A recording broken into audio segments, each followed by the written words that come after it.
Halo, kembali dengan saya di akun YouTube saya Jaskar Project. Dan kali ini saya menggunakan teman saya, siapa namanya? Ari Wicaksana. Ari Wicaksana, ya. Sekarang kita mempunyai topik yang hangat nih di masyarakat kita mengenai corona.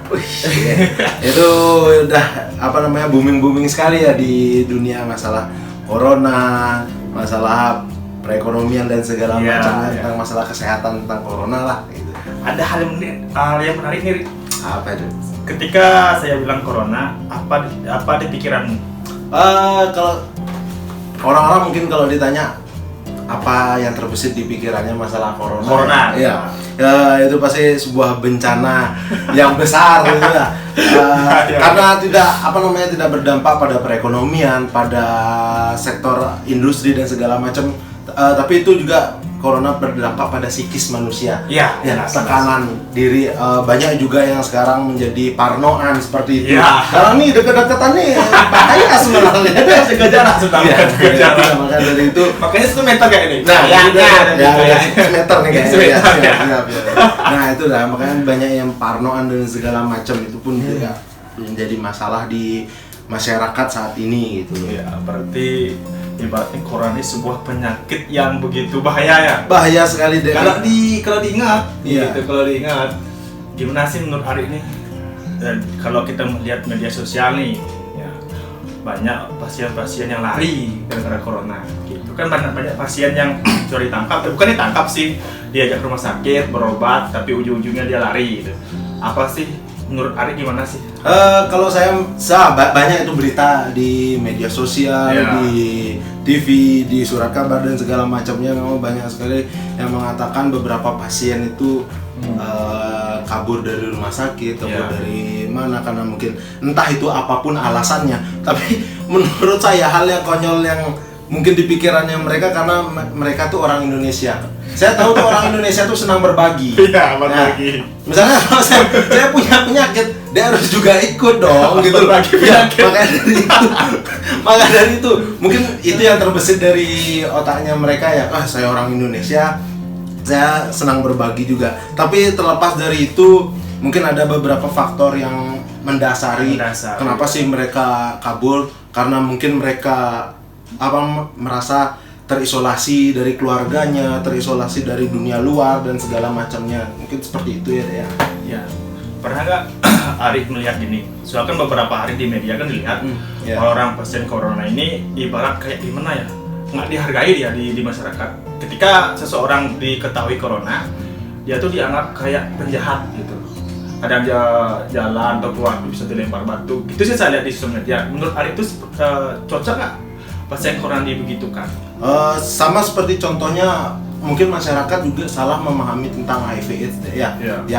Hampir sama nih HIV/AIDS dengan corona. Banyak juga yang stigma negatif yang terjadi di masyarakat. Padahal sebenarnya modelnya seperti itu kan, modelnya kalau ada orang pasien dengan positif corona segala macam, itu kan butuh dukungan sosial dari teman-teman sekitarnya.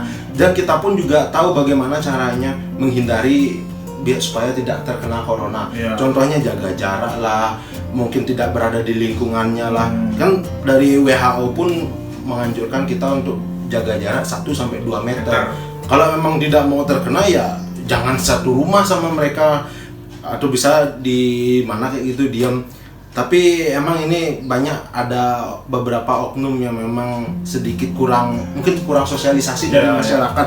Jadinya tidak begitu tahu, banyak juga berita-berita hoak yang mereka baca di media sosial dan segala macamnya, sehingga mereka berpikir orang ini harus tidak ada nih di desa saya atau di kampung saya, seperti itu. Nah, berarti juga nih menarik juga nih. Enak nggak, pantas nggak gini? Ada nggak hubungannya pasien corona yang kabur nih? Ada hubungan dengan ketakutan di masyarakat. Jadinya dia tuh takut bilang kalau saya ini corona loh misalnya nih. Jadinya kalau dia ke rumah sakit direhab kan, orang semua desa kan tahu kalau dia di corona. Jadinya dia tuh takut bahwa keluarganya nanti terancam karena dia terinfeksi, makanya dia kabur agar tidak diketahui. Ada nggak hubungan seperti itu ya?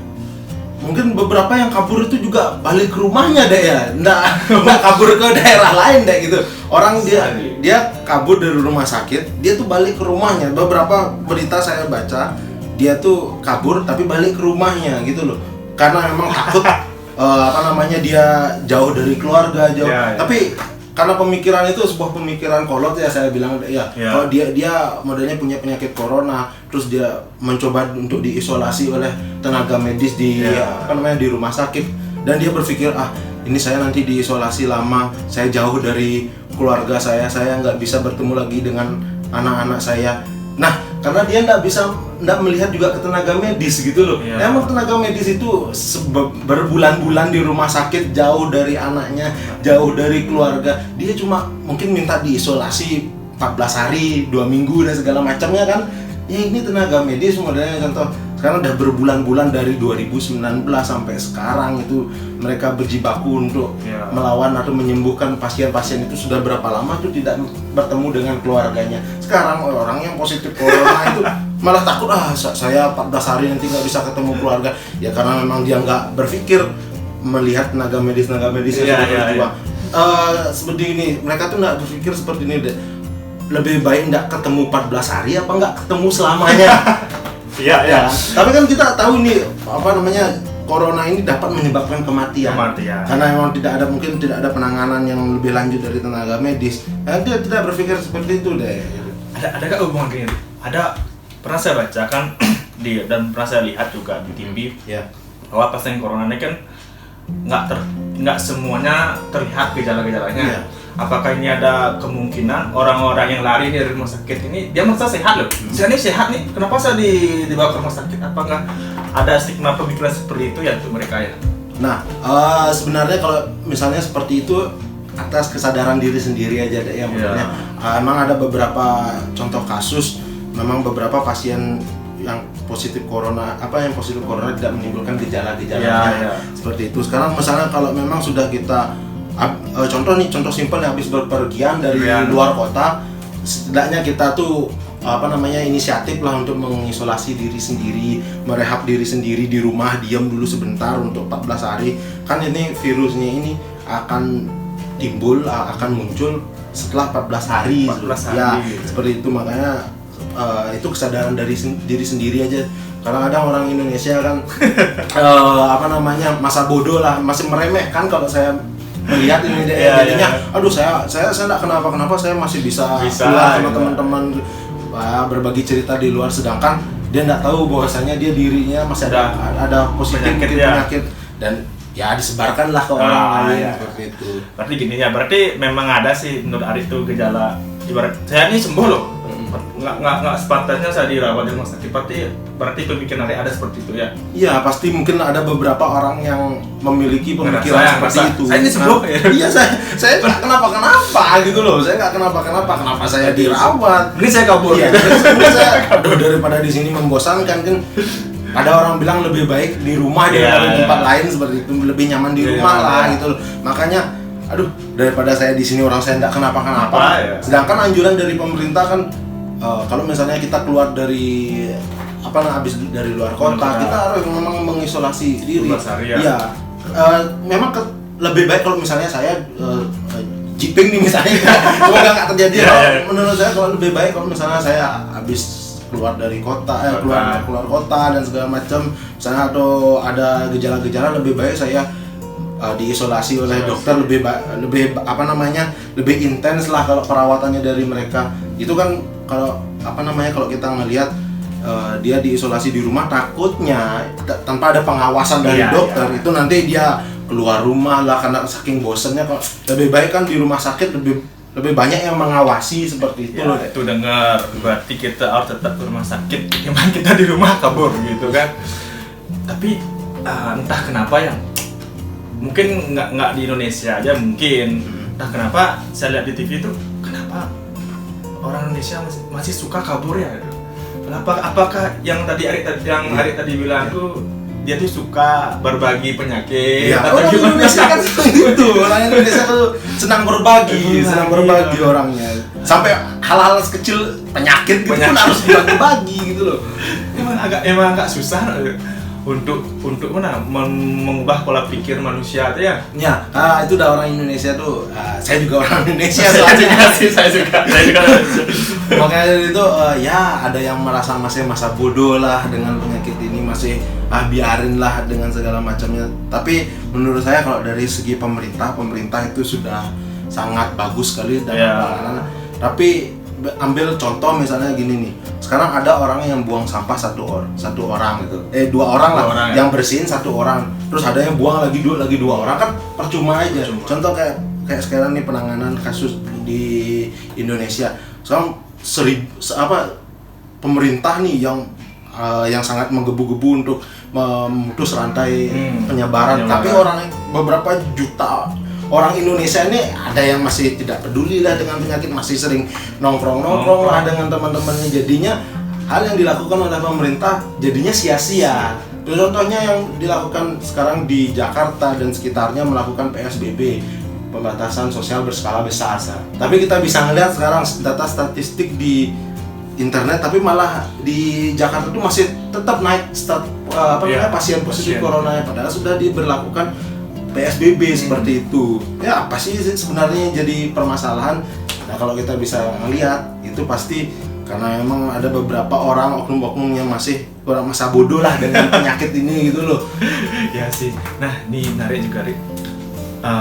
Ini kan udah mulai corona kan udah tersebar di semua wilayah dan semua desa. Ya betul. Nah Ari tinggal di mana nih? Saya tinggal di Denpasar. Ya, Sanur. Nah, di Denpasar udah ada dong nggak? Nggak, maksudnya bukan gimana ya? Destus bahwa terdengar ada yang sudah terkena corona atau tidak? Kebetulan di ruang lingkup saya di desa saya di Sanur Kajo itu sudah ada. Waduh. Tapi kan sudah was-was ya. Was-was, tapi saya percaya dengan pemerintah Denpasar yang sangat sigap sekali dengan penanganan, dan saya juga merasa orang-orang yang berada di lingkungan saya yang mungkin terkena itu atau yang pernah kontak sama yang positif corona itu sudah modelnya isolasi sendiri dengan di karantina sendiri, dan pun yang positif itu sudah dirawat di rumah sakit seperti itu. Dan memang dari keluarganya juga saya kemarin sempat baca ya sudah melakukan penanganan yang memang dianjurkan oleh pemerintah seperti itu. Berarti yang terkena corona ini di luar lingkupnya tidak kabur ya berarti? Oh enggak. Ingat jangan kabur. Jangan kabur lah, jangan senang berbagi lah teman-teman ya. Aduh, ini dah saya heran. Ibarat gini misalkan, sekarang kalau saya kena corona kabur gitu kan, kita ketemu satu orang ketemu lagi satu orang ketemu berapa orang ribuan orang, kan makin susah. Iya. Pemerintahnya tuh. Jadinya itu dah yang seperti saya bilang tadi itu deh. Pemerintah sudah bagus penanganannya, tapi karena kurangnya support dari masyarakat seperti itu, jadi ujung-ujungnya nanti kalau nilai yang positif corona meningkat di Indonesia, yang disalahkan siapa? Pemerintah lagi.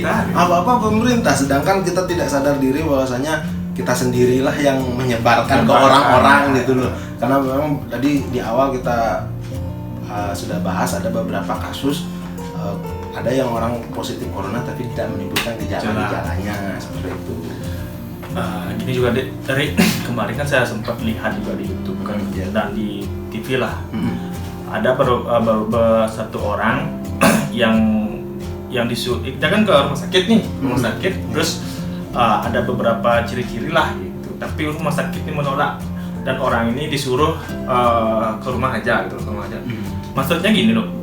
Mungkin pemerintah ini, pihak rumah sakit ini, pihak orang ini suruh ke rumah untuk isolasi diri sendiri. Kan ada tiga tahap, tiga bagian ya, pasien dalam ODP, BDP, sama positif. Mungkin maksudnya pihak rumah sakit ini disuruh pulang untuk isolasi sendiri lah. Gitu, mungkin.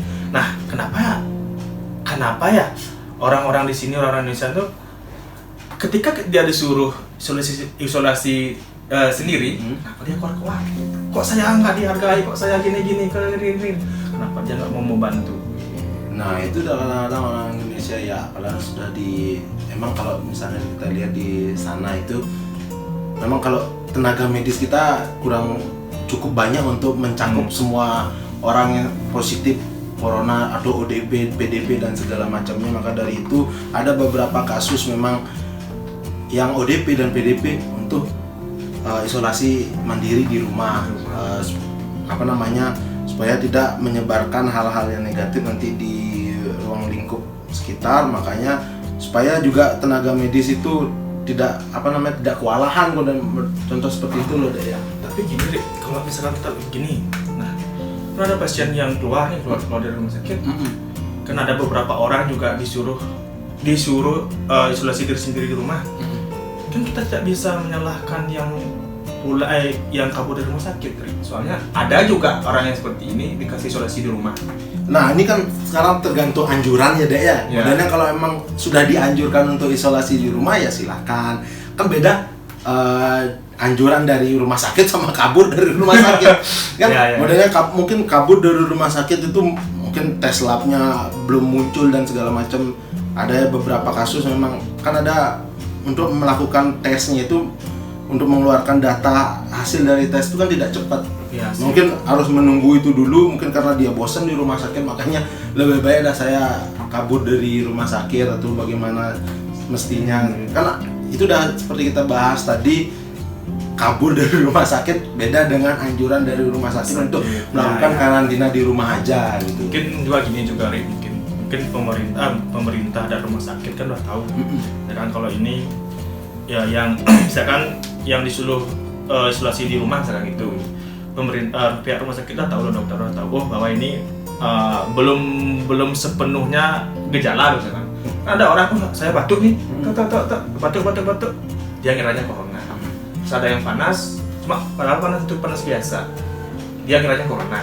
Itu mungkin ya, makanya mungkin pihak rumah sakit dan pihak dokter nyuruhnya coba dulu isolasi di rumah 12 hari gitu mungkin ya. Soalnya saya lihat kan dia tuh suruh isolasi di rumah 12 hari. Atau kalau ada gejala apa lagi baru telepon lagi gitu. Ya seperti itu, seperti yang saya bilang di awal tadi Dek, supaya tidak modelnya cuma orang batuk dikit dan segala macam langsung ke dokter, langsung harus bujuk-bujuk ke dokter. Itu kan tenaga medis juga, makanya kita bilang tidak terlalu banyak untuk mencakup ribuan orang yang terkena virus. Sekarang lebih baik kalau memang sarannya untuk teman-teman yang memang batuk atau pilek, cuma sekedar pilek itu aja, mending diam di rumah lah dulu daripada menyebarkan ke orang lain. Nanti setelah 14 hari diam di rumah tapi keadaan makin memburuk, baru melakukan rujukan ke rumah sakit. Kalau emang cuma gitu aja, mending lah diam di rumah dulu daripada bahasa jeleknya membebani pihak rumah sakit. Karena emang ada beberapa orang yang harus didahulukan karena memang sudah keluar hasil labnya, memang dia positif corona dan segala macam. Karena di Indonesia ini kan sekarang tidak ada corona, bukan berarti penyakit lain stop datang gitu loh. Jadinya dari atas nih, dari Tuhan nih dikasih corona, berarti DBD, kanker, flu dan segala macamnya kita stop dulu, itu kata-kata Tuhan mungkin ya. Jadinya makanya dari itu di Indonesia ini tidak hanya melawan corona, tapi berbagai macam penyakit juga kita lawan gitu. Ini menurut Ari ya, yang punya penyakit corona tetapi kabur, itu menurut Ari punya nggak hati nurani? Itu dulu. Itu kalau misalnya sudah konteks bahasanya seperti itu, saya katakan tidak lah sebenarnya. Ya, karena apa? Emang dia tidak mengindahkan aturan dari pemerintah seperti itu. Nah, emang ya sudah dinyatakan positif atau emang untuk melakukan karantina di rumah sakit, mending diamlah di rumah sakit daripada harus menyebarkan virus ini ke orang yang kita sayangi gitu. Seperti saya bilang tadi di awal, lebih baik kalau misalnya saya nih, lebih baik di karantina 14 hari, nggak ketemu 14 hari sama orang-orang yang kita sayangi, orang-orang sekitar, daripada nggak ketemu orang-orang sekitar selamanya gitu loh bahasanya. Nah ini menarik dari awal sampai terakhir, menarik sih pembahasan corona ini. Nah, untuk penghujung nih, menurut Ari pesan terakhir, bukan terakhir sih, pesan Ari untuk pesan pasien corona yang kabur, apa pesannya Ari? Untuk pesan saya mungkin ya untuk teman-teman yang memang bisa dikatakan yang statusnya ODP ataupun yang tidak menimbulkan gejala, lebih baik kita mengikuti anjuran dari pemerintah untuk diam di rumah aja gitu. Nah, dari itu biar supaya tidak menyebarkan ke orang banyak. Terus yang kabur tuh gimana nih? Nah, misalnya untuk yang kabur teman-teman tolong mohon memang kalau misalnya sudah dikatakan positif atau ada anjuran untuk dikarantina di rumah sakit, ikuti modelnya supaya tidak